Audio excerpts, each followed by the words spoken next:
Ready? Have cheap things. Yeah, we're going. Well, we're back, guys. We got guests with us today. We do. Who do we got? Right. I'm Robby Weissinger. I'm Caelyn Briley. Okay. So they're And gonna. why do you guys matter? Like, what's so I special about you guys? didn't think we mattered Oh, that much. I thought you mattered. Oh. Okay. So, 3 national titles, correct? And 1 world team, and maybe some other things I don't know. World team. It's the highest, Just world probably. team. Still pretty sick. Just world. Yeah, Yeah. yeah. We'll get into that shortly. We're Yeah. gonna talk about shoots first. So this weekend, 3D Shoots, Total Outdoorsman has their 2-man best shot, and on Sunday we will have open shooting. So we'll leave the 3Ds up, come down, pay $10, shoot through, practice what ones you need to practice. Pine Lake Archers has their chili shoot. So shoot, get a bowl of chili when you're done. It's a good time up there. I don't know if they'll have both sides open. It varies on the years. After all the snow last week, it's hard telling what the weather's going to be like up there. It could be a muddy mess, but it's not a bad course. It's pretty easy walking up there. And stay indoor. State indoor is the 17th, the 18th, and the 19th. So Friday, Saturday, Sunday. I think there's like late times on Friday, all day Saturday, all day Sunday. Yep. Your shoot was pretty successful. Yeah, not as many teams as I would have hoped, but it was still The pretty shoot good. down was amazing. Well, yeah. I mean, that was a It went pretty good well. classic shoot down. Yeah, And it wasn't. Yeah. you guys will have to watch the shoot down because I talked with our Iowa ASA director, helped me on the broadcast of that. We kind of went over some of the stuff coming up for ASA, and later on in the year we'll get him on the podcast and we'll talk more about ASA in Iowa. But Yep.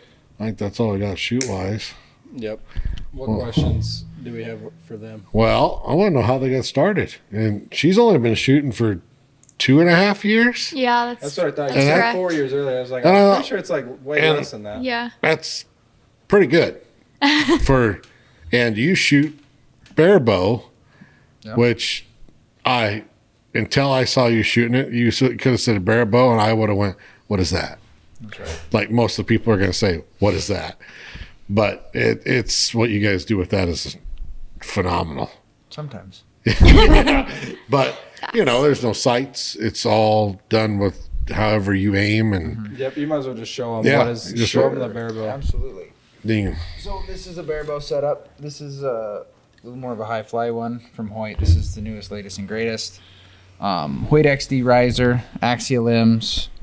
And that's Okay, this is the camera. Just so you know. Okay, But yeah. so it's your basic recurve with no sights, no stabilizers. Our bow has to fit through a 12.2 centimeter ring. So they take a ring. It's got a little slot in it, so the string goes by it. But they check it and they'll run it through like this, and it's got to fit all the way through. So who So- came up with that lame rule? Like World we're gonna Archery. Pick a ring. World Archery. So 12.2 centimeters is the exact same size as a FIDA 10 ring. Is that why they chose that? That's So my random. that's my guess. I don't know off the Huh. top of my head, but That's small. it is. I mean, it's about really. the size. It's like with our weights and everything, they can't exceed a certain distance out. I mean, Yeah. that's So it's about the size of a CD Yeah. to people at home. Who And don't. that looks like it would just barely pass through with the front Yep. weight. So at this least. one's pretty close. It's the same size as another weight that I'd used in the past, so I know that it'll work because I'd shot it at other sanctioned events. But yeah, It looks slick though, all blacked out. yeah. yeah, it looks good. So why barebow? So I just think it's the most fun, and I'm Okay. doing this for fun because Yep. a very small percentage of people make money or make a living off of this. So I decided to do what I enjoy, and this is what I enjoy. I like the competition part of it. I like, that you don't have to be perfect to win. Yep. You still have to be good, right? You still have to be a solid archer, but you don't have to. If you miss a 10, you're still in it. Yeah. Especially like in the Lancaster shoot downs or whatever, it's way more. I mean, that's why they get the most viewership, but it's like way more exciting because even if somebody, shoots like even a 0, it's not necessarily like game over. Right. Yeah. Where if that happened in compound. Well, actually, your Lancaster payout wasn't bad. No, I think it's I mean- $8,000 for first place. Oh, For wow. a bear, and I that's didn't that's know that. pretty good for barebow. Yeah. I mean, that's the best for barebow, right? Yes. Yep. That's Yeah. our best payout. Is that what you started with, or did you? How'd you get started? So Basically, I'll let her start first because she's got a little quicker story on how she started than I Okay. did. That's fine. Yeah, I got started when I met Robby. I'd always thought like archery was cool and everything, but like a lot of people, you don't really know like how to get into it. I was just talking to someone the other day, and they had no idea how to get into it. But I started out shooting a compound and hunting, and I had no idea that archery was even a sport. Like competitively, I had no clue. I would have never even guessed. And then meeting Robby, like, yeah, I figured that out real fast, that he does that all the time, and that can actually be something that I could do too. And so I started competing with the compound, and it was really fun. 3D was my favorite, but if any females are watching this, like, you know that there's a lot of drama in the female side of it and a lot of cattiness. And I just did not like that. So I was like, all right, well, I'll switch to barebow. Those people seem a little bit more fun. And I mean, barebow still has their drama, but it's a lot more relaxed. And not to say that we're not still competitive, because we definitely are, but we can take jokes and mess around with each other and not get irritated or anything like that. So. Yeah. So when did you guys meet, and did you start archery because you knew Robby, or like so yeah, for anybody I guess who didn't know, but you guys are some sort of dating or Yes. something. I don't know. Yes, we are So- dating. Engaged. Announcement live. No. Can you believe it, Robby? Yeah, no. Well, so we actually met on Tinder, and yeah, guys, you can find your love on Tinder. And literally, like our second or third date, we were driving around, and then he was like, "Do you want to go shoot bow?" And I was like, "Okay." So we went out to West Des Moines, has like a little outdoor range, and then we went out there, and he shot his compound in front of me, and I just sat there like nervous and everything. And then It was in the dark. yeah, it was in the It dark. was in the middle of the night. I used, It's I used like a flashlight midnight. in my car to light up the target. Is it the one? Was it Raccoon Raccoon River. Ridge? Yeah. Yes, Raccoon Yeah. River. And then I was like, I want to do that, but I didn't really know how. So like I told him, and we got one of his like kid bows set up for me. And that's really like how it started. Like I wanted to. Genesis or something.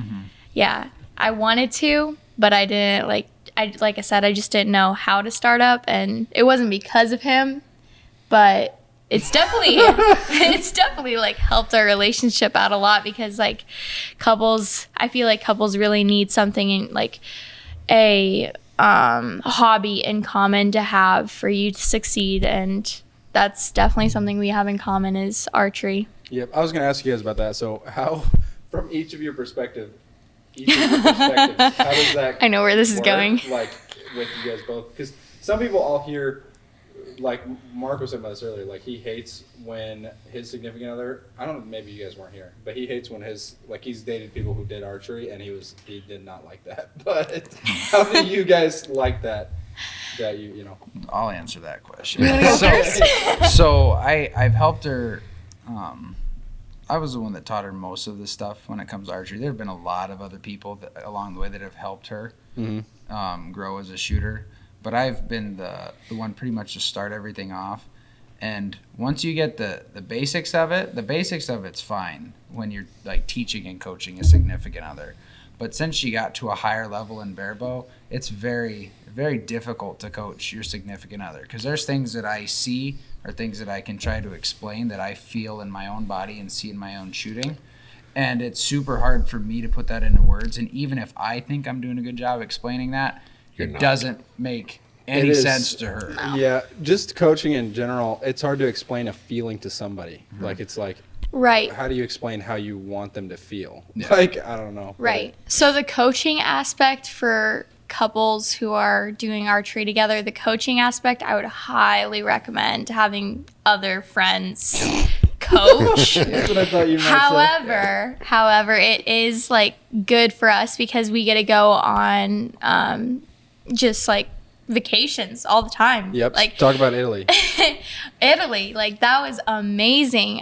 Robby here made the World Championship 3D team, and so that was actually held in Italy. I actually remember when the tryouts for that were, and he did not want to make the team, and I pushed him because my limbs were warped right before that tournament, and that's the team that I really wanted to make. And so we had to put long limbs on, and they did not fly well. And then I ran out of arrows halfway through, and I started using someone else's arrows. Because she And missed so many times. I did not know I that. wanted to go so bad that I pushed Robby to win, so we could go to Italy. And that was an amazing trip. It was gorgeous there. I thought it was awesome making the team. As something obviously you want to do, and it's a big honor to get to do it. It was just so much in 1 year. Generally, it's expensive. The World Archery schedule has World 3D Championships on an opposite year from World Field. And like 3 weeks before, we had made the World Field team, both of us. So That's we knew really that good. was going to be, something in our schedule, something that's going to cost a fair bit of money, because all of those World Championships for us are self-funded. So I was like, yeah, I don't know if we can swing. Like, Italy's definitely the more expensive one between Yankton, South Dakota, and Rome, Italy. Yep. Yeah. So I was a little hesitant at first. I'm glad I got to do it because I don't think I would ever travel unless if it was to shoot at a tournament or to kill something. Yeah. I don't think I would travel. Yeah, you're right. I don't Yeah. know if I'd go overseas just to drive Just around to and go look at overseas. stuff. would. Now, I mean, the- I prefer the the thing- tournament there too, but What Right. she was referring to is like archery lets us do all these awesome vacations, hunting, and just shooting a bow in general. Lets Yep. us travel all around to do really cool stuff. yep. Right? Every year we go to Arizona to go hunt and spend My favorite. 5 to 10 days out in the desert, and that's awesome. It's an amazing experience, and there are definitely times where we want to rip each other's heads off, but nonetheless, it's an incredible thing to do, and you get to do it with somebody. I think Which it's is real also helped special. us like grow too as a couple because I mean everyone, like I've explained to many people, everyone fights, everyone argues because you're two separate individuals that have two different thoughts at all times going through your head. And so like that conflict, it's definitely like helped us like learn each other's like Look at this turning into a fighting. counseling session. fighting. yeah, but I've seen styles. like her first year shooting compound. She was a tear. Yeah. I mean, Yeah, Yeah. second absolutely. to Deer Classic that year. Yep. She won there. I won you the did Deer first. You Classic won the my Deer first Classic year. Is that better? first year. Just a Yeah. I mean, Okay. It's fine. then you did really well in the ASA circuit. Yep. I mean, Yeah. and Oh yeah, you guys did go to Smith. That's how I got Yeah. the started yeah, from you. and Yeah. You gotta do it. I could see the competitiveness then. Yeah. Right. I mean, then you put her shooting the same boat, basically set up you're shooting. The competitive doesn't stop. Right. No. And just Competitive never stops. Something that's difficult for her is she'll step up. I know this can sound really cocky, but like she steps up and she shoots side by side with me, and she's been shooting barebow for a year, right? And she'll shoot in the 240s, 250s on a Vegas face, which is really good. That's really solid. That's better than most people in the country. Yeah. And then in practice, I can shoot anywhere from 275 to 285 on that same face. So she is very like, I suck at this. This is terrible. And I'm like, no, you don't. You're just shooting against, But somebody else. that's what drives her, though. Yeah, Right. Yeah. I just see every arrow go gold, gold, gold, gold, and I'm like, red, no. Yeah, it is good to have somebody like that. Like Yeah. when I started here, Louis, who doesn't, well, he shoots in the mornings, but he doesn't shoot as much as he used to. But yeah, like literally, if there was one person to have because I was just comparing myself to him, and I was like, I am never getting this good. Like, it's like such a wide, that was when you were shooting like 30x, 28 9x, 28, 29. It's like Jesus, but Yeah, But, like I said at one time, iron sharpens iron. yeah, absolutely. Oh, for You- sure. You push her, she pushes you. It works because it works. Yeah, Yep. it's almost I like mean, a you're rising not going to tide. shoot against a compound guy and get pissed because, well, it's two different setups. No, Yeah. correct, right. But shooting against Robby, shooting the same thing. Yeah, I know Mm-hmm. where you're coming from. It's like, Yeah. should hit the fucking middle, and it did. You know, but I get it. I've seen you a couple nights down here, and I see your frustration. Yeah. But then I'm going, that's better than most guys can do. Yeah. You And know? it's more of a it's always see people have seen me get frustrated with it, and it's always a frustration towards myself because I know what I'm capable of and I know what I can do, and I see myself being, I don't want to say like number one, but like that's the goal, right? Is to be number one. And whether it's against yourself or your friend or at a tournament, is the goal is to be number one. Otherwise, why would you go? And Have it's fun. Well, yeah, New people but like to enjoy yourself. it's fun to win. Okay, it's oh yeah, it's fun to win. it's always fun to win, but that's But- you go to shoot, like we go to enough 3Ds, and you go to see your friends basically, right, Yeah. right, and which winning just is the icing on the cake. right. But You I don't know? even think winning. I don't really care about winning. I could care less. I want to shoot to my potential. Exactly. right, Yes. which is like That's- against myself is Yeah, what I'm that's coming what- around to. Winning, Yeah, that's kind of how I view it now. It's like I didn't used to, but like winning against yourself or like improving. Like if you feel Right. like you were better than you were last time. like in Target Nationals last year, I can't remember exactly what I scored, but I beat my last year's score by 111 points, I think, That's For pretty indoor. sick. for indoor. Yeah, For indoor a so couple weeks ago. What was That's just your like what was the your goal. goal going in?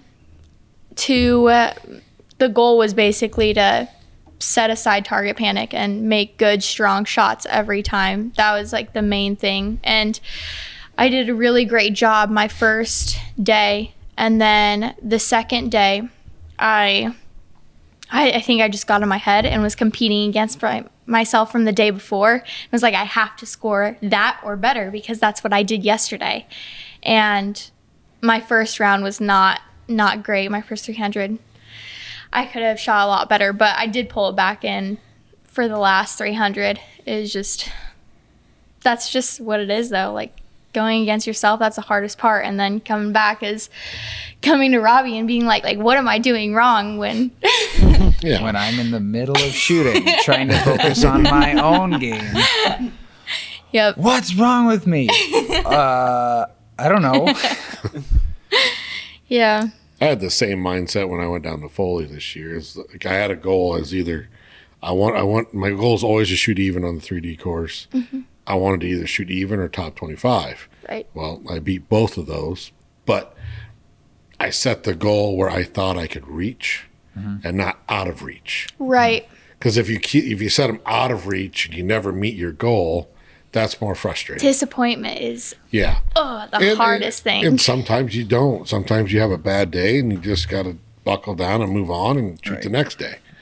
It's just the way archery is. Yeah, but I think you're right with that. Like, if you set it like to where you can't beat it, it just like, and you just like, never meet your goal. Don't meet your goal again, and it just like that. can It's like, really what am grind I doing? You know. Right. So something that I shifted, I shifted my mindset quite a bit for this indoor season, is I wanted to make sure I was following a process, right? Because I mean, it's nice to win, but you don't win if you don't do the steps that have you put arrows in the middle.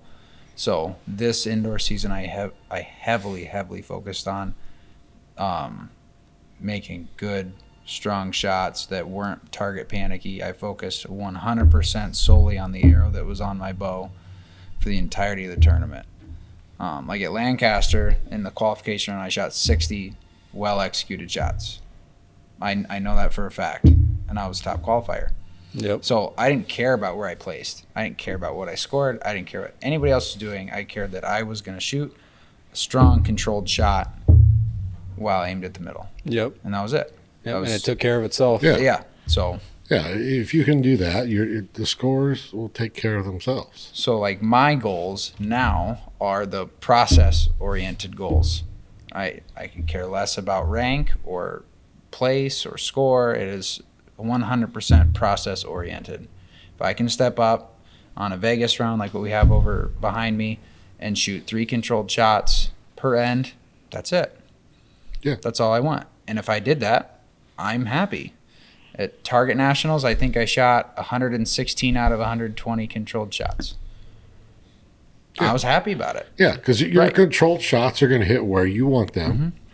And at the end of the day, it's going to take somebody to basically have more controlled shots than you. Correct. That's why people like John Demmer, I know nobody really knows who he is, but he's like the Michael Jordan of barebow, right? At Target Nationals last year, he beat second place by 70 points.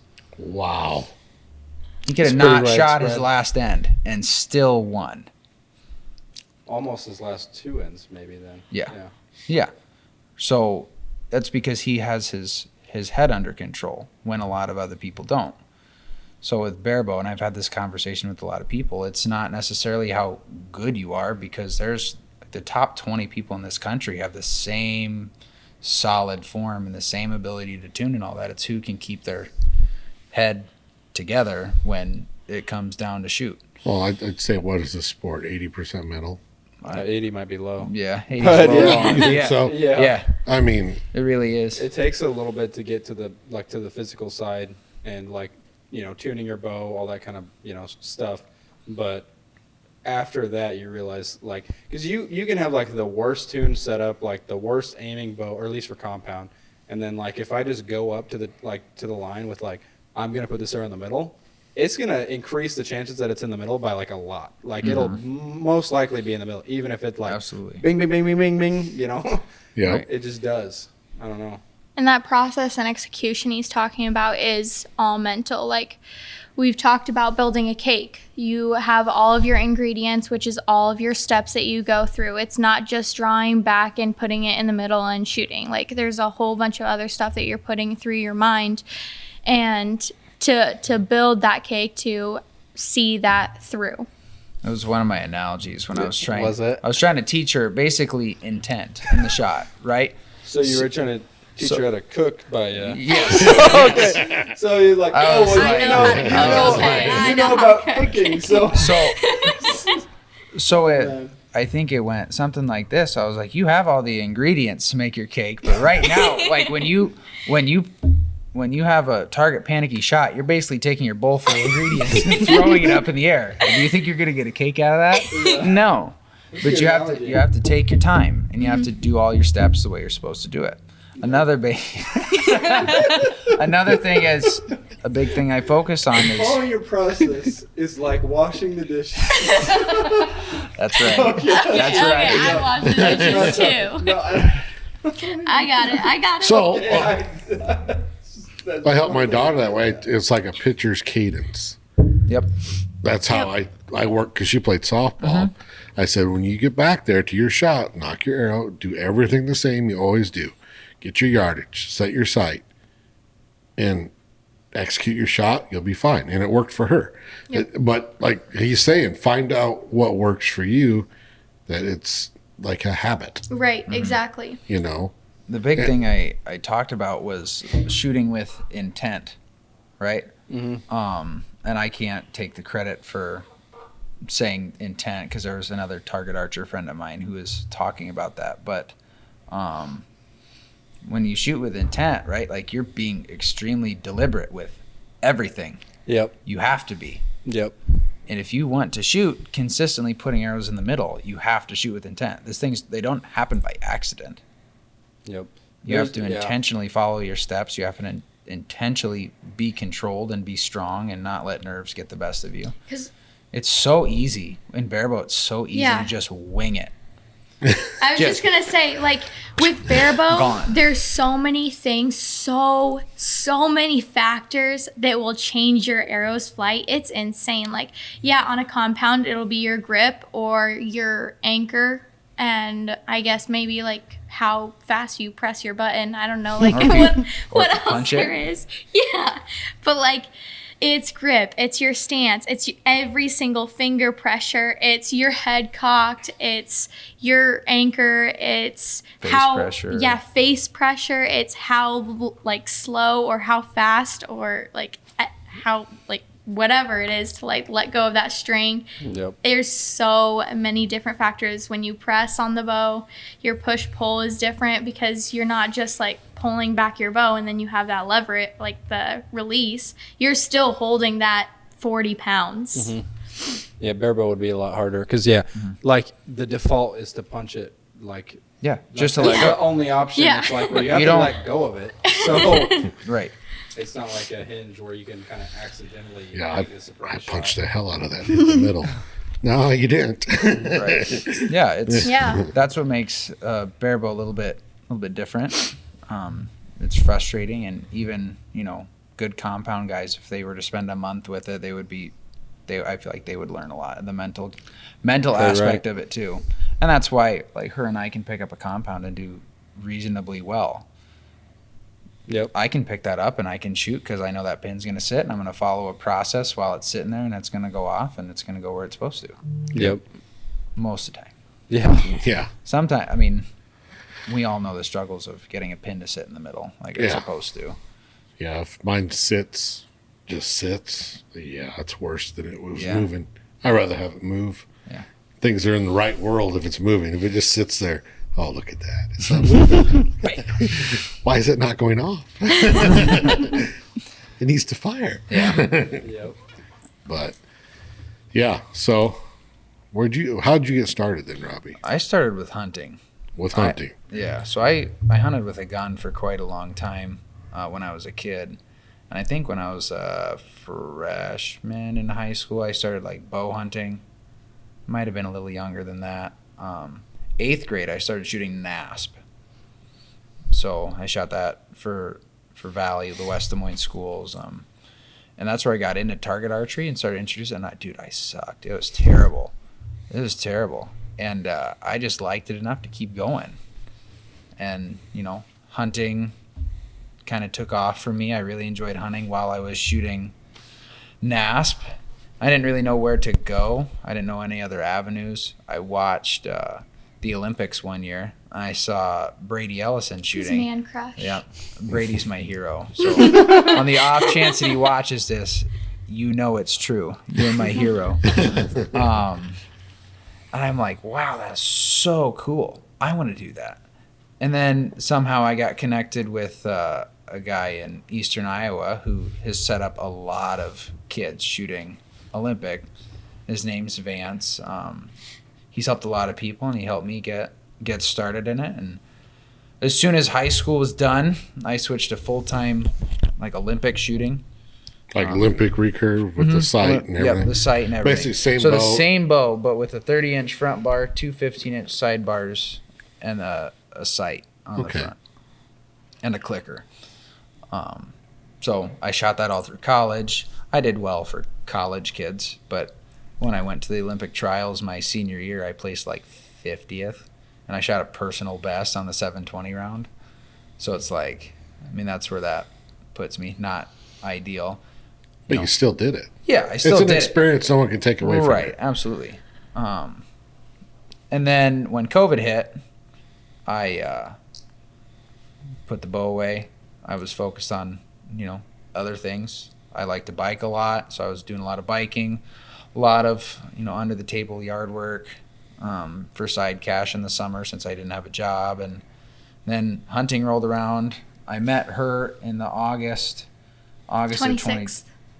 August 2020.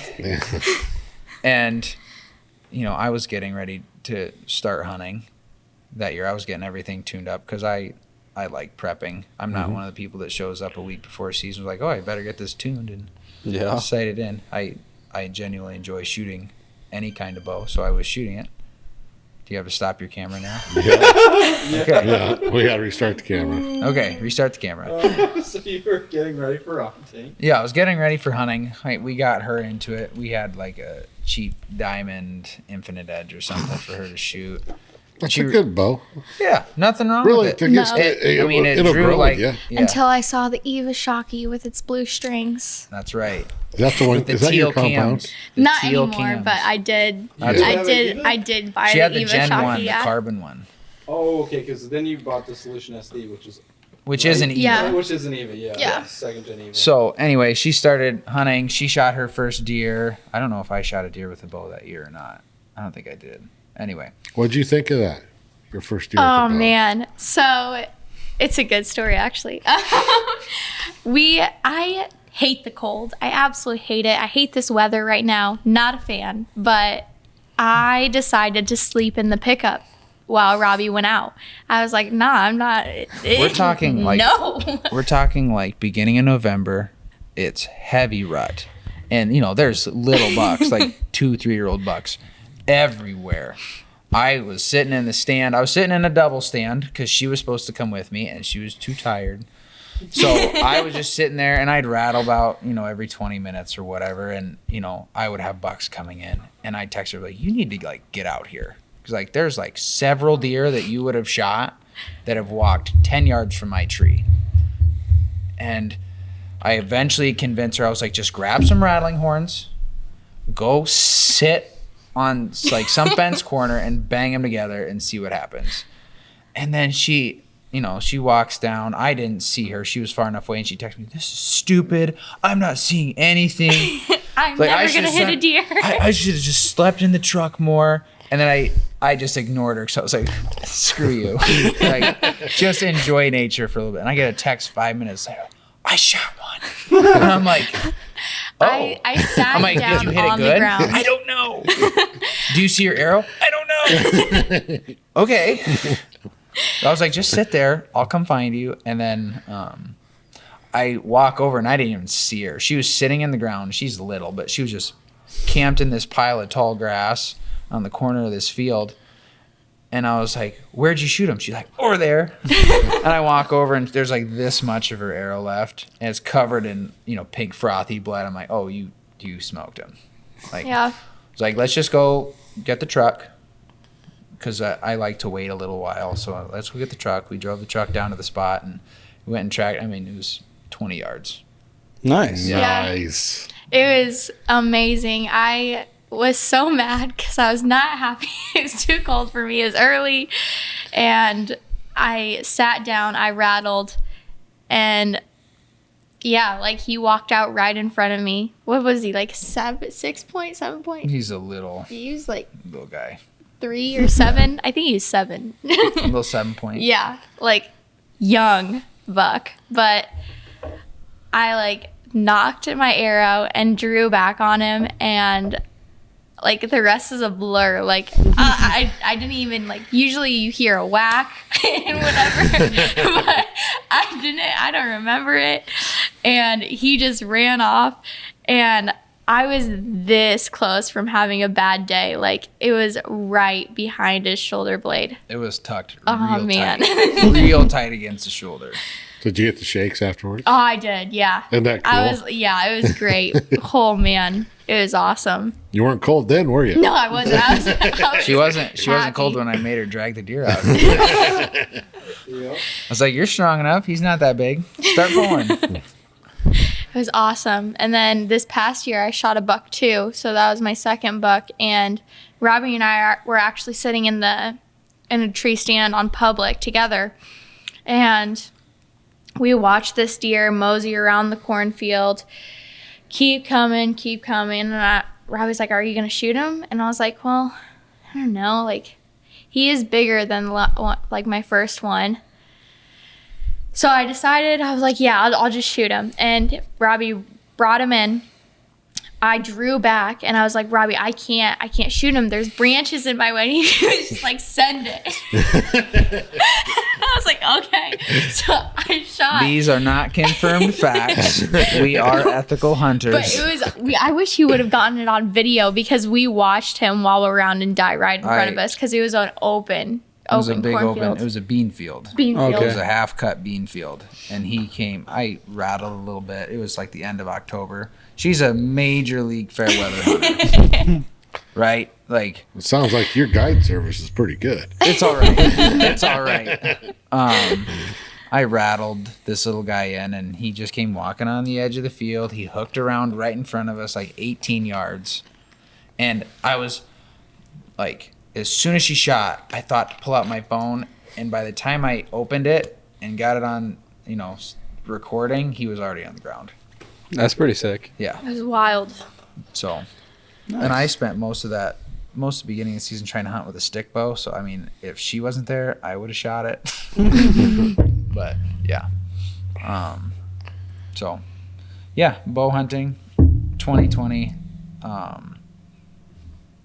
Just did a bunch of hunting. 2021 winter rolled around. They had the Rushmore Rumble. It was in like February or something like that. It was cold, if I remember right. It was really cold for that. Yeah. And then I was like, I should shoot that, because that would like be the first target event that we shot since Vegas the year before. And I, grabbed my recurve stuff, and I came and shot here in the shop for about 5 minutes. I'm like, oh, this fucking sucks. Like, I do not like Olympic at all. Like, this is not fun. And I was like, well, what if I just took the sights off and try that out? So I took all the sights off, took all the weight off my bars and stuck it on the bow, and just started shooting that. I had a lot of friends that I knew shot barebow that I called them and talked to them about how to tune, how to set everything up, what to do. And that's kind of where it all started. Nice. And I have not looked back. Just a lot more fun. Yeah, it is. The people are awesome. Not to say the people aren't awesome in No, other disciplines either. They suck. They suck. They suck. But yeah, everybody in barebow, at least the people that I know, everybody's supportive. I will go out there and I will contend and shoot against every one of them with the sole intention of crushing their souls. But they most of the time feel the same way, but like, we're super encouraging to each other on the line. Yep. You told me part of like why you felt like you shot good at Lancaster was you shot with one of your best friends. Yeah. You'd say Yeah. more, but Matt Yaka. Yeah. We were on the same target and we shot on opposite lines, but we were just encouraging each other the whole time, being super, obviously he's one of my best friends, so I'm not going to be a turd, but like, yep. Just pushing each other to shoot good controlled shots, shoot strong shots, hit the middle. Like, we're just pushing each other the whole time. Nice. To do as good as we can. And we're both, I think we qualified both in the top 10 out of 250 people. Yep. So, That's pretty good. yeah. I don't know how it is in other disciplines, but a lot of the time I hear in barebow is I want to beat you at your best. And I've heard a few other people, and maybe I'm just hanging around the wrong crowd in other divisions, but like, they don't care. They just want to win. That's it. Yeah, I've heard that saying before in archery at least, but I don't know if in other sports. But Yeah. because Yeah. I mean, you don't really care about like your own improvement if you want to just Yep. win. You want Right. to beat somebody at their best. Yep. Right. Yeah. Because, like, if I shot against Matty and he shot a miss and I won because he shot a miss, like, that wouldn't be. Like, where's the honor or the prestige in that, right? Yeah. This is why we can't have nice things, Caelyn.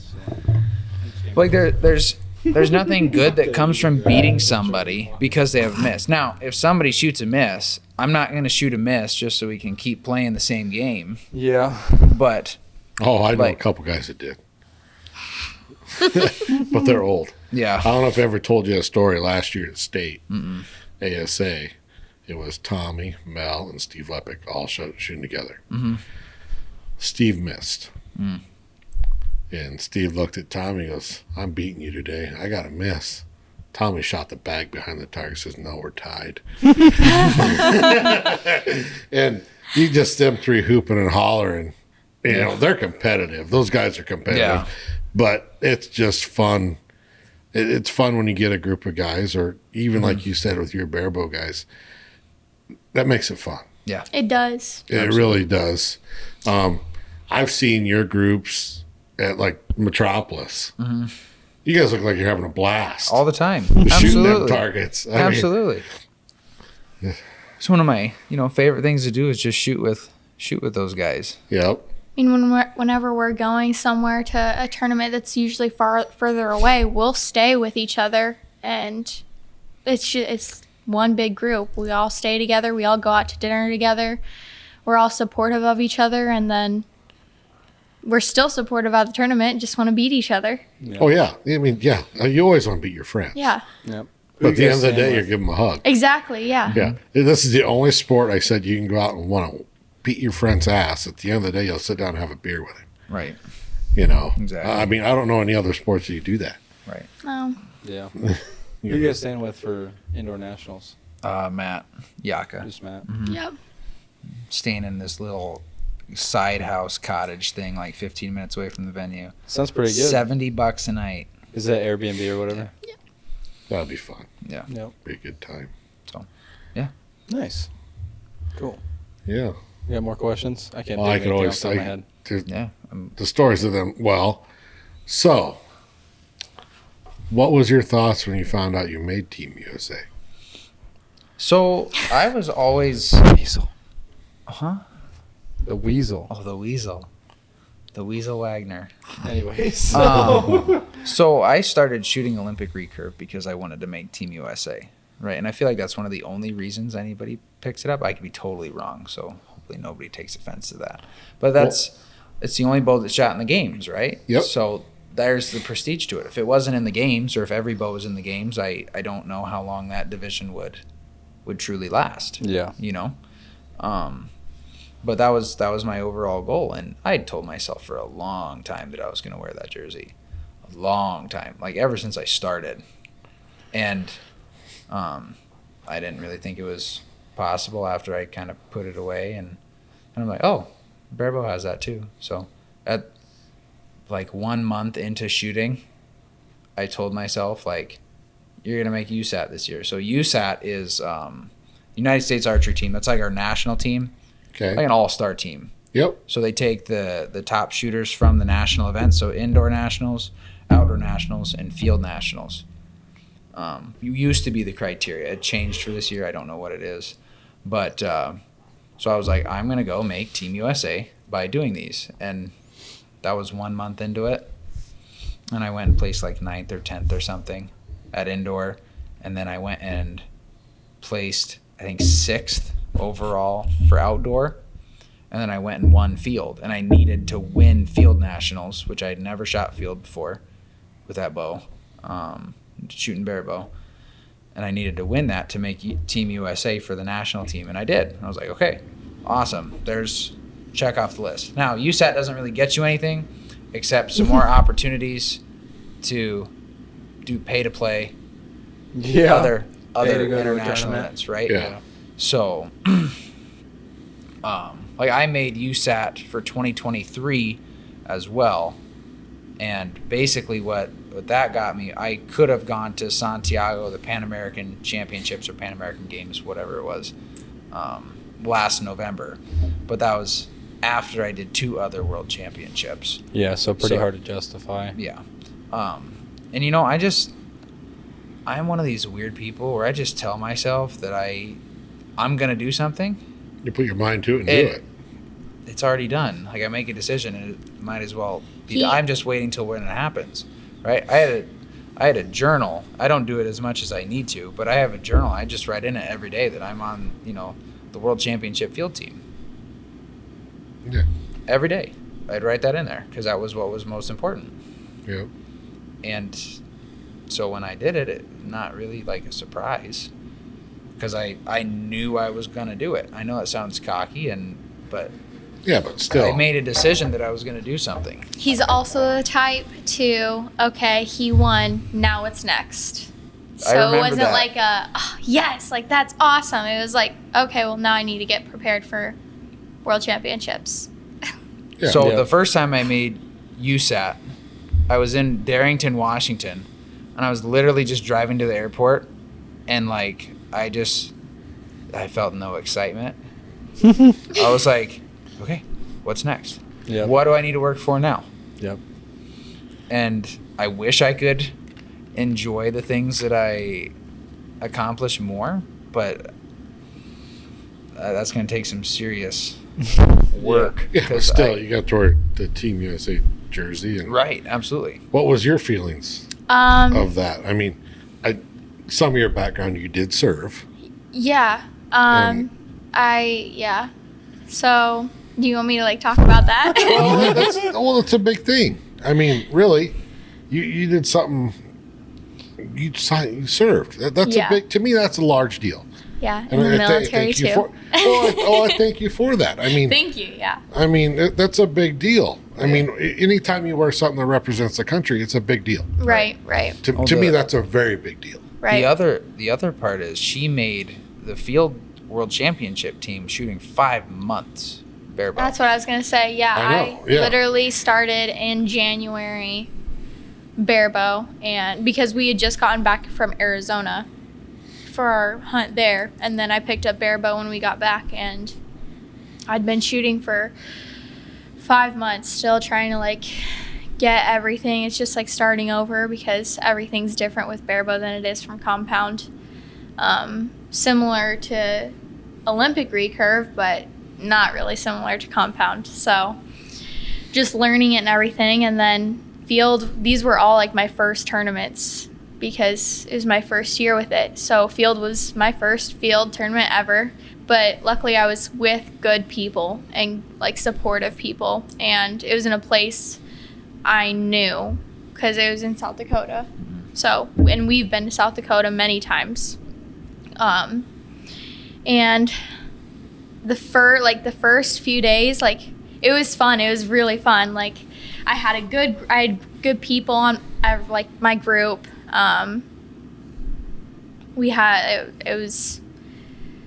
It was awesome because of the people. And then I felt like I shot pretty good. And then I made the cut to go head-to-head matches.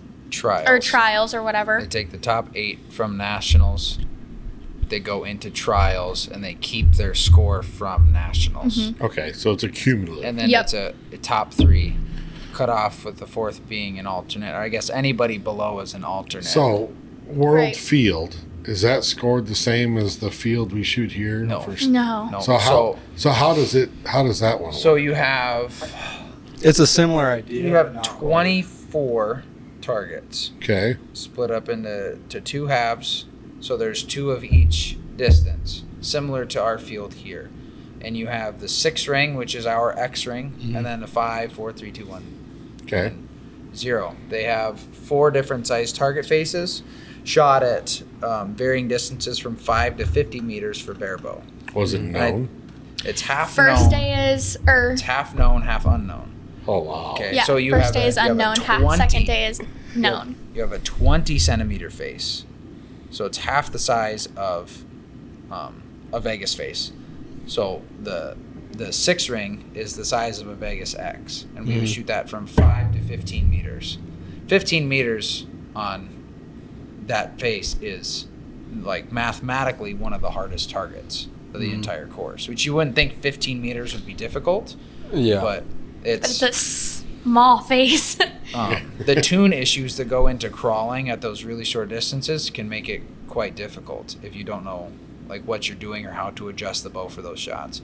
You have a 40 centimeter face that's shot from 15 or from 10 to 25 meters, a 60 centimeter face, which we rarely see 60 centimeter faces here in the States. There's a couple 60 centimeter indoor shoots out of 25 meter shoots. And then there's an 80 centimeter face that's shot from 30 to 50 meters. Yeah. Something I didn't even think about until just now was I've never shot world archery field, but I know a lot of people use the scope method to gauge the distance. So What do you do for so what we do, everything is lined up mathematically. Oh, you use So- that, I guess. I use So Cutouts? well, from 20 to 80 centimeter face, you shoot it from 5 to 10, 10 to 20, 15 to 30, and then 30 to 45. Only the 80 centimeter face from 30 to 45 isn't mathematically in line. Okay. So what I personally used was this, the side plunger. So at the maximum distance, you're covering the entire target face perfectly. It's not, you're covering everything in the paper or a little bit outside, you're covering it perfectly. So it means at the minimum distance, you're covering exactly half. Gotcha.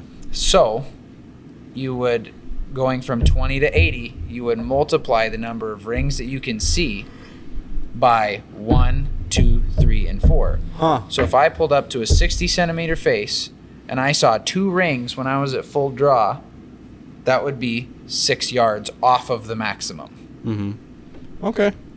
And so would that be pretty accurate with that? Yeah.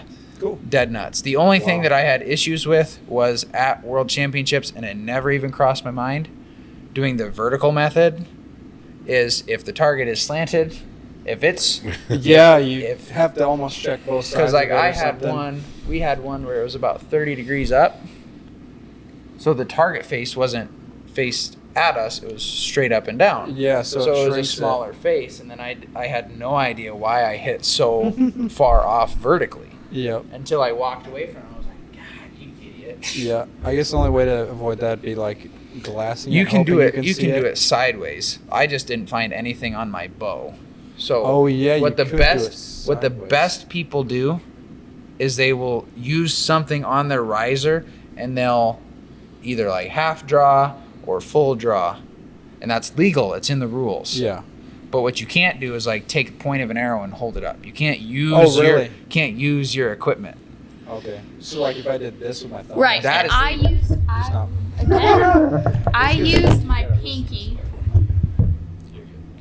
For the Right. I used my pinky, and my pinky filled the whole target at the distance. So at the maximum or distance. at the maximum distance. And so like same thing, if I take off so many yards or for whatever And the finger method rings were showing. would work, right? And that's what I did. That's how I made the team.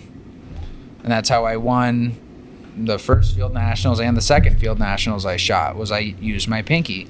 The only issue was if there's differing light, as you guys know in 3D, differing light can make a difference. So when I did all my judging practicing in my nice open field in my backyard, when it was nice, bright, and sunny, my finger, the lines on my finger when I would hold it out would be nice, crisp, and clear. When I got into the woods, it was hazy. It was hazy, so I couldn't really tell exactly where the lines were. So I would be off by a couple meters, Okay. which Matters. may not seem like a lot, but Does that change when you use the plunger No. then? Okay. no, it's crystal clear the whole time. And I didn't learn that until another buddy of mine who shot the trials with me, he made the World Games, which is like our Olympics because it happens every 4 years. He was like, dude, everybody over here, because he was talking about the Europeans, everybody uses something on their bow. Yeah. He's like, we need to figure this out before World Championships. It's like, because they will just walk circles around us. Yep, it's more consistent. Yeah. Mm-hmm. So Yeah, it's kind of a weird thing in the rules. I mean, we kind of already went in the weeds, so they're already like don't know. what we're they're talking probably about. lost. But I'm sorry. Yeah, for anybody who's wondering, so like half of the targets that they shoot on one day, or all the targets on one day, but half of the total targets is unknown distance. So a lot of people will have ways to range it, since you know a certain target face is within, these distances for this target face. So once you know that information, and then you have some sort of reference, like he was saying, he puts his plunger up, and then depending on how much it's covering, It's how far basically it is. known. Yeah. And it's way easier, right? So we'll use the small target face for an example. On the unknown day, it's shot from 5 to 10, anywhere in there. And every tournament I've shot has usually been like 6 to 8. They rarely stretch it out to 10. But on the known day, you shoot it at 5, 10, and 15. The 5's easy. 5's a cakewalk. Mm-hmm. But 10 is kind of difficult. It can be if you're not on. To get the sixes, yeah. Yeah, to get the 6s. But 15, like a 6 is a bonus ring. Yep. Like it's literally like, it feels like shooting a 14 almost. Yeah. You hit it and you're like, oh, wow, sweet. That's Yeah. a bonus. That'll definitely get you ahead a little bit. So like the known day is quite a bit harder, which is kind of counterintuitive because you would think, oh, you know the distances, but they're farther. Yeah. And they're generally tougher shots. They I don't generally think we make covered this, but we shoot 3 arrows at each target yes. too. So for a maximum score of 18 per target. Okay. So you shoot 72 arrows. So the compound shoots 4, correct? No. No, it It's is 3. this So is it's Oh, just world it's is 3. Yep. Okay. So it's 3 arrows at 24 targets for a total of 72 arrows. So it's out of 720. So now you're on Team USA. What was your team events then? So for For us, have you done that already? So when I made world championship, field world championships, we had the field world championships at the same place. It was in South Dakota, and that was in October. Yeah, October. Which was an experience. It was really cool. Seeing people from all over the world is crazy. I think the hardest part was the language barrier on a lot of it. Like, it's just wild. But it was really fun. They did a good job setting it up. And then if you make USAT, then you're on USAT for a whole year. Now, if you make field world championships or 3D world championships, you're on that team For that just event. to go for that event. So there's a Right. difference, right? One's like an all-star team, and the other one is a individual event that you get to go to. Right. Okay. Yep. So you didn't actually shoot as a team then? No. So they had different events, right? So they have individual, men's team, and mixed team. The mixed team event is per category, right? So it's the top shooting male with the top shooting female. And her in a division, so Yes. like barebow or Yeah. compound mixed team. Or yes, recurve mixed and her and I were not the top. Yeah. I placed 3rd. So Yeah, so she was Third the- in worlds. No, she was third on the in US team USA Oh, team for the okay. women. to make And then the I team. was second on the U.S. team for men. And so my buddy Matt and our other friend Fawn were the mixed team. So they shot, and then I think they went to win the bronze medal. Right. I don't remember if they got 4th or not, but like we watched and cheered them on and all that stuff. Now the men's team is unique for field, and I wish that we would bring this to any other events possible. That'd be pretty fun. It is one recurve, one Olympic recurve, the top shooting Olympic recurve, top shooting compound, and top shooting barebow. Oh, sounds like a good It's time. Oh, it's it was awesome. super It's so cool too. Because they also in South Dakota for those team trial or whatever it is for the world championships. world championships, they had a target for on the medal matches. For the medal Was matches. that the one that was There clear was- up in Yes. there on the telehandler? Or, Yep. Yep. It was Yeah. way up. So cool. It was amazing. Yeah, people were asking Bruce Cole, like, how are you going to make this as challenging as European? Because the last one in Cortina, Italy, was like a Olympic ski jump. So they set the last target, an 80-centimeter face at the maximum distance, way up a ski slope. Yep. Yeah. And Bruce was like, hold my beer. Watch Yeah. this. Yeah. Not as many mountains in South Dakota. No, but, Yeah. you know, that course was the hardest course I've ever shot. Yeah. I heard they built a lot of platforms and stuff. So, not quite. The They took course- it. Do we have to redo it again? Yeah. I don't know. It is every Yeah. 30 minutes. So the that course is west of Yankton. It's one that's not shot very often. I did It's a hear Lewis it's and small. Clark. Yeah. So it is, I know not a lot of people probably know this, but it is steep, kind of like foothill Okay. type stuff on Like the you edge of had the to So Missouri. be- everybody shot that course. Right. All you classes, had to be right? All somewhat like You had to be in somewhat good shape. In yeah good shape. in good shape to get through that course because there was a lot of people who were like had to be carried up Oh, like wow. because it was raining one it was raining so it was It a was whole bunch slick. of mud and everything and that This stuff was steep. We had ropes tied around trees to help you pull yourself That was up. during trials. The courses were really difficult, right? Like Yeah. during trials, I was on a target with an older gentleman who is a super well-known barebow shooter. He is a trooper. He's one of the best in the country when he was at his peak, and he made the last world team as well, along with a couple other younger guys. And, we had to help him, like, carry him and push him up and make sure he got down into the right spots, because these were, like, super deep cuts. It was, even, like, a lot of whitetail hunters here wouldn't want to hunt this kind of stuff because of how steep it is. I couldn't imagine trying to carry all your equipment. And we had, people who know us, we had buckets. Right. We had 5-gallon pails that we bought from other For all of our stuff. Those are our shooting stools. So like, so They're we waterproof? have like this barebow thing. All right, here's the commercial right now. Here's our chance. Yep. 'Kay. The Rucket bucket. I call. Okay, is that the name we're going with? Yeah. Oh, do you have another name? No, it's It fine. The rhymes with Rucket bucket. bucket. All right. This bucket has everything you could possibly need. It's 5 gallons. You can get it $5 at Walmart. Okay, you can put any kind of stickers Why? It's or a decals. commercial. Why would we you tell them where they can want. buy it somewhere else? Oh, get it from us actually. And you can decorate it however you want. It's waterproof. Yep, It's it's light. waterproof. You can get it anywhere. You can right? put all your snacks in there, all your waters in there. I suppose Plenty of room. could You can also sit on buy it. a waterproof stool. But How much is that?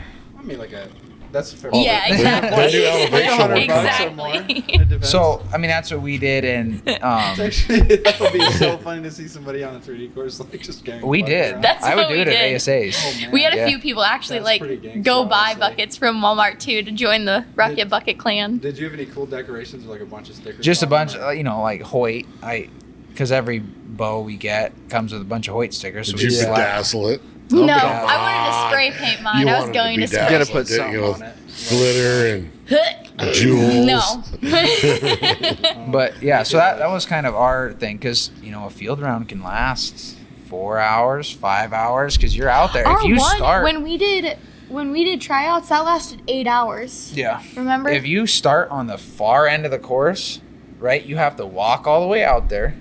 It's probably half mile, something like that, and then you work your way around. Then you get back to where the parking lot is. Then you work your way all the way back, and then you're all the way in the back when you're done. And that course was it was a long course. Yep. Getting from target to target was a jaunt. Yeah, and that kind of steep elevation, you need a stool more than 3D definitely does. 'Cause, Yeah. it's Right. mostly flat, Yeah. Like we had to help carry each other's equipment for people to get up and down those hills. Or most of the time we just had one person go get the arrows. And they had ropes. Like to We get call up and them out. down, they had ropes, wrapped around the trees You're to carrying pull a each other barebow, up. which There's not a lot there. Right. I couldn't imagine the guys carrying an open setup. Oh Right. gosh, no. Yeah, with it muddy, that. Oh, I would have just said I'm done. This and this. At World I'm going Championships, I think I fell a few times because it was so yeah, muddy. for sure. And we were just trying to make sure that the people on the one guy, you fall and get hurt, that's a medical emergency. Yeah, right? in the middle of the timber. Yeah, Yeah, that's a big deal. it And if is. they're as steep as you say, you're not going to stop when. No, you're You're gonna rolling. keep You're rolling going. to the bottom. Tuck and roll, tuck and roll. There was a turkey back there too, and I was calling it because Oh it was late spring, and we just heard it gobble, and we were way in the back part of the course, and I was like, "Beep, beep, beep, beep, beep," and he would just gobble, and he followed us. It actually was like a couple targets behind us. We could hear it sounding off, so that was cool. Side 3D. note, 3D. That's right. I got dinner. That's right. Side note. So yeah. Well, so what's the plans for this year? Take it easy. Well, you're still going to shoot, but Some. yeah, I so mean Italy and those two World Championships. those are pretty It was expensive and you know, because it's all I'm- self-funded. you're going to shoot local stuff though. yeah. Yeah, right, for this sure. year. Yeah, But, you guys have been I'm shooting trying a to lot of start- the bow hunter types. I mean, you for sure have been shooting the bow hunter setup and Yeah, some stuff. just local stuff. But I'm trying to build a new business off of a new job, self-employed, which Yep. is nice. But Speaking of that, so Robby does insurance. that's right. So if you have insurance needs, I'm your guy.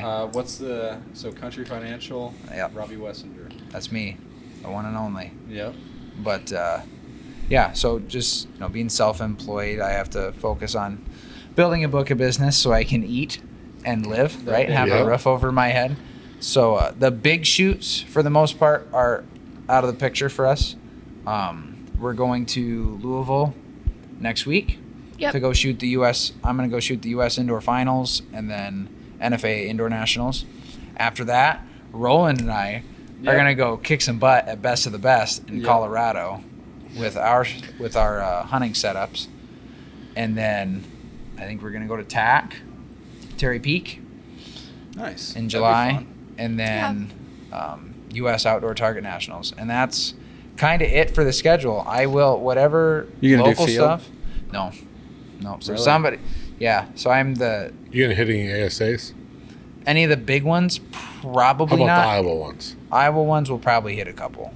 Iowa Just 'cause they're and maybe cheap. South Dakota, just because we know people in South Dakota and it's 4 hours away and it's easy to we don't have to pay for a If there's- hotel or anything like that. That there. makes sense. Yeah, So- if it can be under like $200 for the weekend, I have no issue with it. But I can't.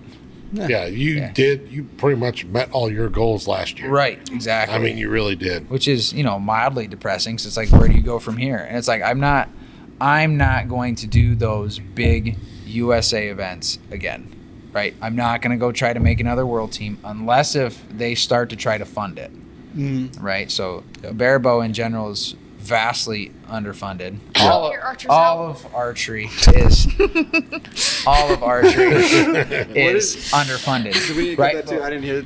No, I just said help your archers out. Help your archers, right? So at these U.S. indoor finals, recurve and barebow, recurve and compound, men and women are getting paid $8,000 for the top prize. Yep. Barebow's top prize is $2,500. Yep. I didn't even know this until It's they told me. not even provided by the organizer. Yep. It's provided by Lancaster Archery. Yep. It's literally just a Lancaster's donation.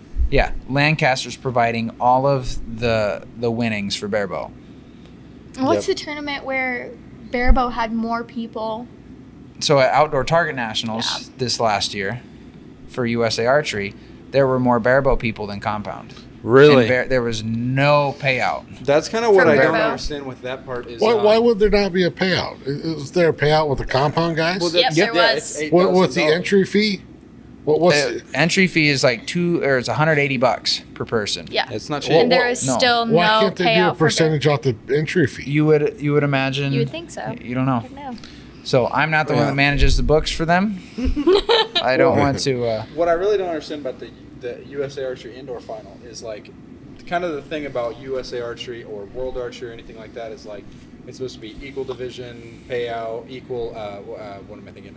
Male and female division is what I mean. Yep. So and it's just we're just gonna take even if there's more competitors than one, we're just gonna split it up evenly. Everybody gets everything. But then they take barebow, which isn't even a low division. Right. We No. just It's said, they growing had more rapidly. at Outdoor Target. I don't want to go as far to say the future of the sport is barebow, but you're talking entry level stuff. Granted, this setup is, It can get $2,000, expensive. $2,500, whatever. But still cheaper. I've gotten my tail whipped by somebody with a setup that costs no more than $300 for everything. Really? Oh yeah. Nice. Beat the brakes off me kind of bad, right? Yeah. I've had that. So it does not take the nicest, most expensive equipment, and that's what's so attractive. And you can miss, and you can suck, and Yeah. still do okay. I'm not saying that barebow's a bunch of slouches, but if you go somewhere, you can compete and you can have fun, and there's so much room for your own personal growth. You don't have to be judged by other people. Because in compound, it's kind of if you're not shooting this, and this, you're not good. Yeah. Especially indoor compound. That's you have such to a hit the rough. gold. There's no. You have to. Yeah. People can It- be it- so judgmental and mean about it, but with this, it's so much personal growth, and you have to realize it's personal growth with every division. Well, yeah. But this makes it so much easier to realize. Yeah, I feel it'd be way more satisfying on a daily level because compound, it's you make a big improvement. It's hey, now I picked up 1x over a game. Right. For you, it's Right. it might be 10 points. Or it's a couple points, right? If you're at that 290 average, you're all right, now I'm shooting 292. But then, you have somebody who walks into the shop that maybe barely ever practices, walks up and shoots a 99 or a 300, and so you could beat yourself up over stuff like that. Yeah. That's always been frustrating. It is Yep. frustrating. You know? shoot the guys that shoot their bow and they beat you hard. It's really? Yep. I shoot all the time. Yep. Go to hell. Yeah. Right. You know, you're mad at them, but yeah, at the end of the day, they're shooting. The other thing that I feel like we need to do, right, and this is like a calling to people, is like we need to try to get more people involved in this. You know how many like thousands of NASP kids were denied access to state because there was too many people and not enough room? Oh, wow. Yeah. I didn't know that. Really? Yeah. Well, I mean, it's not in malice, right? Yeah. It's the fact that there's not enough room. So you have, tens of thousands of kids in this state that shoot competitive archery. And if we could get just a small percentage of them to play with us and to learn what we're doing, like, this sport's going to grow immensely. Yeah, which that's what sucks about NASP. Like, I don't know for you, like, after you got, like, when you switch from, well, I guess you said you started with hunting, so it might be a little bit different. But, like, for me, after NASPN, it was like, okay, well, I want to do more. And so, but then it's like, it felt like none of what I learned in NASP was, like, transferable. You definitely learned some, but it was like, it felt like starting at square zero. It was very bare bones. And, Riley and I were a part of, I'm trying to think what it was called. We filmed it here in the shop. Oh, you're talking about something else. It was for the DNR. It was NASP to hunting. So you could go look that up too. I don't remember the name of it. I think a lot of that comes down to the coach. It for can, NASP. but it comes to exposure too, right? Like, I think, I think exposure is a big thing. Like I said before, I didn't even know archery was a sport. I had no idea. So what's good about what's going on now, we do have an S3DA club in Iowa now. Yep. And they're doing a great job. Yeah, that's a way better of a, like, I bet that's a way better avenue. And there's nothing wrong with NASP. It gets the kids, I mean, it's school supported. Right. Yep. So it's a little cheaper. Like S3DA, it's your own equipment, and the equipment's a little more money. Same, Well, that's the same with thing 4-H too, right? Yeah. We just need to figure out a way to get these kids from NASP just to watch, just to see it, because you don't have to even push them towards it, because there's going to be some kids who are gonna be like, oh, that's dope. Yeah, like, I even want if to you shoot got their that. eyes on it, there'd be a certain percentage that would go. Absolutely. And if we got to figure out a way to do that somehow, so that anybody who listens to this, all 5 to 10 people that listen to it, That's like 100. It's not bad. okay, It's not terrible. we should try to go to that. Go to your local NASP events, talk to the coach or whoever's organizing it, say you'll do a demonstration of some sorts, right? Yeah. Just to show kids, because, aside from me watching the Olympics, I had no idea. So you just came home from like a NASP practice and then watched like on YouTube? Well, it was the Olympics Summer or something? Olympics, right? So like we weren't in school, Okay. right? But I shot my bow all the time. I love shooting my bow. And then I would watch it. The big thing was Miranda Leake was in it. She was an she's Iowan. from Iowa, yeah. She was an Iowan, Yep, right? 'cause She Jersey's shot actually in this shop. shot in this shop. And I was like, well, that's cool. Let's watch her. And then I saw Brady and I'm like, he looks cool. Like, look at what he's doing. That'd be awesome. Leonardo DiCaprio? Oh my god. That's right. That's right. So mine was kind of just like happenstance. And my brother and I remember we shared a bedroom when we were younger, and we would watch like Real Wild and Brady shoot. Yeah. We'd watch him shoot, on YouTube. We would just be like looking on our iPad or our phone or whatever we had, and we'd just be watching. Like, That's awesome. Late on a school night, we're like, this would be so cool to do. Yeah. You know? It was the same way for me pretty much. So like, I think I came home from NASP practice and I was like, I watched YouTube on everything else. That was like the first NASP practice I went to. And I was like, oh, this is cool. And I just like looked up, I think like competition archery or something like that. And I saw, the first few videos I saw were World Cup of Real Wild and Erica Jones. And then also I saw like Vegas finals and stuff like that. And I was like, first I was like, this is nothing like that. But it was like, it was really cool. And that's pretty much where, Yeah. I think archery is a great thing too, because like I played soccer and track and all the sports in high school and everything, but like you can't, unless you do them in college, after college with those sports, like you can't really like compete unless you're going like. Unless you want to out. play golf. Yeah. Who wants to like, chase a white ball around all day? but archery, like that's something you can grow with. That's also something like that dates way, way, way back for like humans. Like and and it teaches you so much about hunting and your environment and the world around you. Like, that's something that you can grow with And forever. yourself. Yeah. Have you ever thought of what that first conversation was? The guy goes, I want to put this sharp thing on this stick. And see if I can stab you with it from over That's here. right. I That's mean, right. Could you imagine? It was That ain't gonna probably. work. It was probably like indigenous peoples getting run over by whatever they were trying to stab with a spear. They're like, we need to figure out how to do this from a longer A way. bigger slingshot. Yeah. Yeah. I do wonder how that But happened. yeah, I think we need to try to get this sport to grow. And to anybody that's listening, bring a kid to practice with you, right? Family, friend, whatever. Bring them to practice and try to get involved with some NASP or 4-H. Bring them to big events that are around here. There's not a single organization in the state of Iowa that says, no, you can't have these kids come and watch this. Oh, we prefer, I mean, Absolutely. the kids are awesome to watch. Yeah. Even like the 3D. Oh, I can sit and watch kids all day. And, unfortunately, there's a lot of times I shoot with some of the kids. The way you said that, I'm leaving that in. I don't even. I just think it's really important. Cut. Wait. Not cutting anything. Cut. Oh, I had to laugh. I'm sorry. I want to say That something. sounded bad. The Okay. way you said it. It's But- all day. You know, All you get- day event. some of those, the younger kids, like on the 3D scene, it's neat to see they're out there by themselves. The parents are out there coaching. Yep. They are actually doing it. Right. Right. And for them to actually do it, it's good. Yeah. I mean, they're not, it's something they want to do. And the NASP, if you can get, like you said, get them to rotate over into a compound or whatever. Yeah. To come shoot some of the larger tournaments or just to even start shooting. Because, you talk about all NASP, look at all the tags, the bow hunting tags sold in the state of Iowa.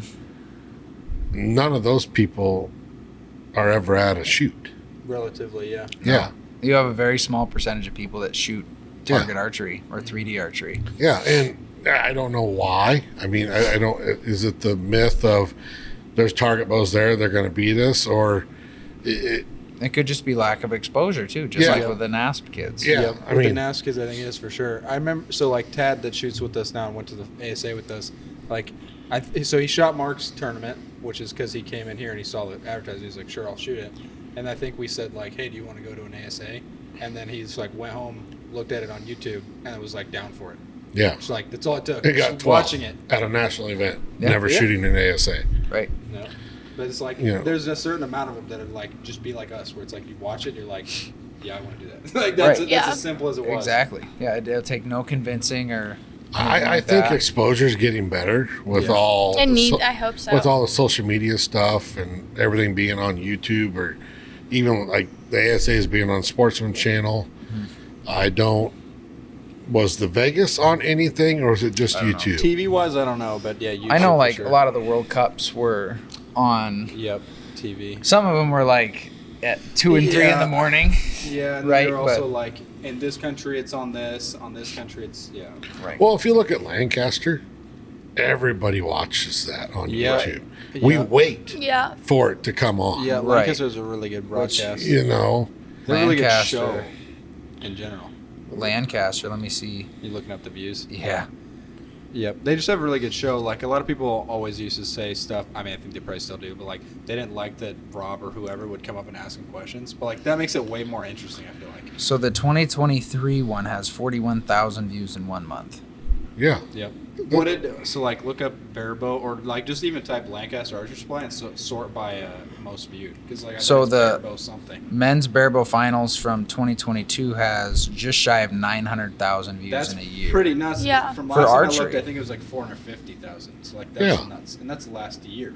hmm So Whereas like, let's see, women's open final from 2022 had 24,000. Yep. Yeah. Which is still pretty good, but yeah, barebow Yeah, is absolutely. exploding. It just blows it out of the water. Bow hunter finals 14,000. That That's all it's showing up right now. So I don't know. Is there compounding in the Olympics now? So They're LA, working. They're working on it, but it's not. It's I don't not think official yet. No, it's not. So they put in some sort of thing for LA 2028, I think it is.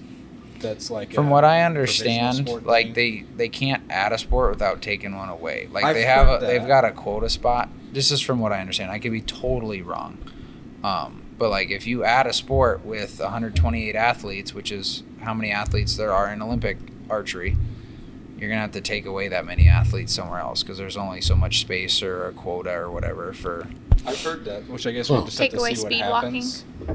Maybe. Well, I heard they got rid of like wrestling and like Wrestling seems like it should be Baseball? an Olympic sport. I feel like it should be. I Wrestling think, should I be think an Olympic. That's still. I think it's. Still I don't know. I heard from somebody they took it out, but I don't know. Wrestling and baseball or something like that, but I don't What? know. I don't know why. Well, they took I don't know. softball out. Baseball sort of Softball makes was sense out. Yeah. because it's like the MLB is just always going to be more like it'd be like having football.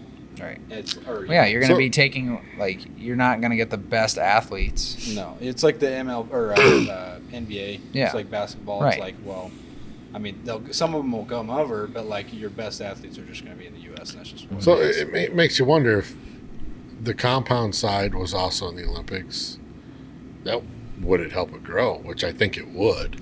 Probably a It would little. actually give it really good exposure if they What? show it. My humble opinion, right, is they should add field archery into. Instead of like it's feeded now, isn't it? Yeah, it's They shoot a I feed think around. Field, I think because you have so many different events for swimming and running and stuff like that. Like if you added like field archery and target archery, field would be incredibly entertaining to watch. Plus, Yep. it's fun to watch. Yeah, like that's fun to watch. It's fun to do and fun to You watch. get a lot of good viewership out of that. It's definitely more exciting. Mm-hmm. Yeah. Well, you to imagine watch. being like in a mountain town. Right. Yeah. Oh Right. wow, Like that would be awesome. they get there's gnarly courses and Mm-hmm. which it would be. I would watch that. Oh, for sure. But Not taking anything away from 70-meter feet, No. right? Yeah. Because that is art all on its own. But Yep. it'd be no different. And, hey, why don't you come watch us shoot a 5-spot round?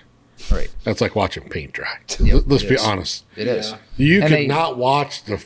You they can made it watch the more- last two ends and get the gist of it. Yeah. Right. They Yeah. made it more exciting with like the set system and stuff and how Yeah. they have to score. I don't know if you're familiar with No. that, but they shoot three arrow ends, and whoever shoots the higher score gets 2 set points, and it's the first to 6. Oh, so it's not total score. It's It's just not set total score. points. So Right. if you shoot a 0, you're not out of it. Oh, that's cool. Yeah, I kind of like so that. it's a little more entertaining. Yeah. Puts a little more pressure on because if somebody's just cleaning out 30s, when it comes to the last end, it doesn't matter what they shoot. No. Yep. But now it does. Now it does. They Yeah. have to in those 3 arrows. They have to beat that other person, and it becomes much more segmented. Yep. Yeah. Something Okay. I don't completely understand. I don't know how hard it is. I assume it's hard because it hasn't happened. But like, I don't know why indoor archery wouldn't be in the Winter Olympics. I think You know what I mean? right. I think indoor archery, the 20-meter was the what's the word? I think that was what they were trying. The Yeah, proposed. for- It was yeah. the proposed. Which is very Sport, odd. yeah. Summer Olympics, let's do indoor archery. right. So I guess they do badminton or whatever indoors in the Summer Olympics, I think. But Yeah. So yeah, I don't know. I think I think field would be better. If I you go- agree. Anybody watching, go watch World Field anything. yeah, it's pretty sick. Yeah. oh, the Yeah. angles. Oh, It is. my. It is. And unfortunately, that's not like a widely shot tournament, right? You'll have a couple states that do it. There's less than 5 states that'll do a world field state tournament. And then you have nationals / field trials. And then you have world championships. So at this point in time, having won 2 national championships and shot at a world field championship, I have shot 3 field tournaments. There you go. Wow. Yep. I think I've only So like shot- we don't get to do it very often. No, there. And we there- practice it a whole bunch at home. like we Don't get me talked with wrong, but- Warren. I mean, there's so in the state of Iowa, you get west of 35, there is hardly nothing in the state for shoots. Yeah.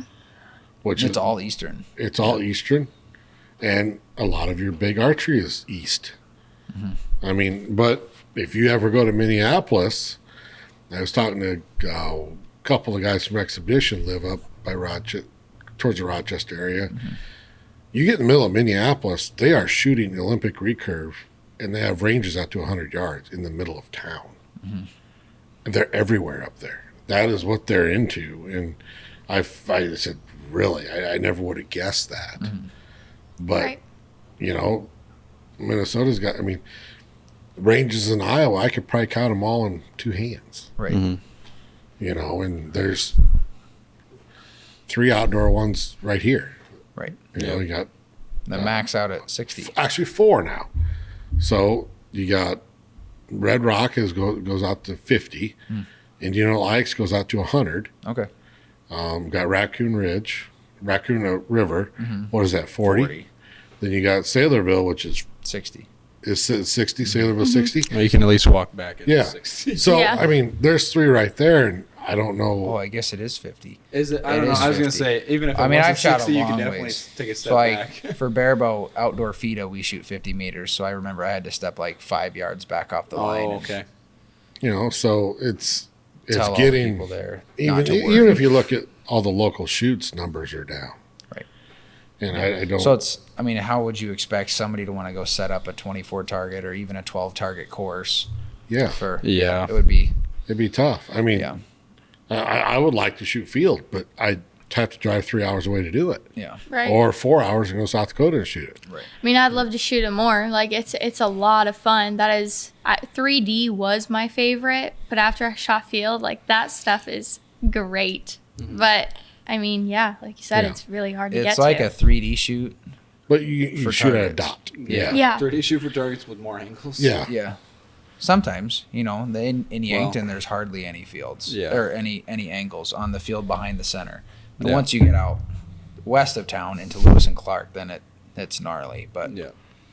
Yeah, I mean, I've always wanted to do it.